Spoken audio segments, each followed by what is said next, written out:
L'enquête se poursuit pour déterminer les causes de la disparition du petit Émile, 2 ans et demi. Alors qu'une information judiciaire a été ouverte, les éléments notamment de bornage vont être analysés. Une masse d'infos, un rapport édifiant et surtout une limite notable. L'enquête sur la disparition inquiétante du petit Émile, 2 ans et demi, se prolonge.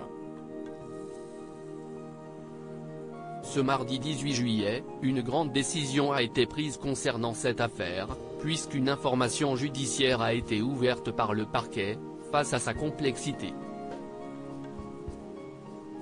2 juges d'instruction du pôle d'Aix-en-Provence, dans les Bouches-du-Rhône, ont ainsi été cosaisis, ce sont 2 femmes, afin de poursuivre l'enquête initiale, après cette décision logique du procureur Rémi Avon. Cette complexité de l'affaire réside notamment dans la masse considérable d'éléments prélevés sur le terrain, mais aussi de relevés téléphoniques très importants. Des chiffres qui donnent le vertige et un rapport plutôt édifiant.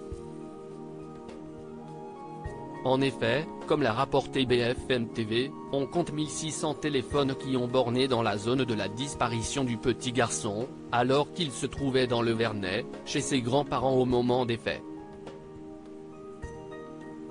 Mais aussi pas moins de 1400 signalements téléphoniques de personnes qui ont tenté de donner des éléments pour aider l'enquête. Ces 1600 lignes téléphoniques, ce sont potentiellement 1600 personnes à contacter, rappellent nos confrères, et surtout des profils à vérifier, à passer au peigne fin.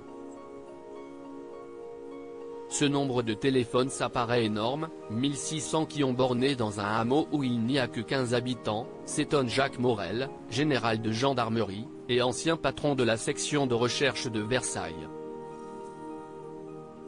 Ça doit descendre un peu dans la vallée. Olivier Truchot rappelle qu'il y a environ 2000 habitants dans le Vernet. Ils vont faire le tri déjà à Vannes entre tous les portables des gens qui sont habituellement dans cette zone et s'intéresser à ceux qui a priori qui ne sont pas là, continue Jacques Morel, qui rappelle l'existence d'outils perfectionnés pour ce travail déterminant. Une limite révélée, il précise que ce bornage est déterminant, avec une certaine limite. En effet, il leste lorsqu'on a affaire à des auteurs qui ne sont pas des gens du grand banditisme, ces derniers prenant des précautions et ne prenant pas leur téléphone avec eux. Dans la partie saine de la population, la téléphonie ça sert à avancer pour mettre en cause des gens, a-t-il fait savoir.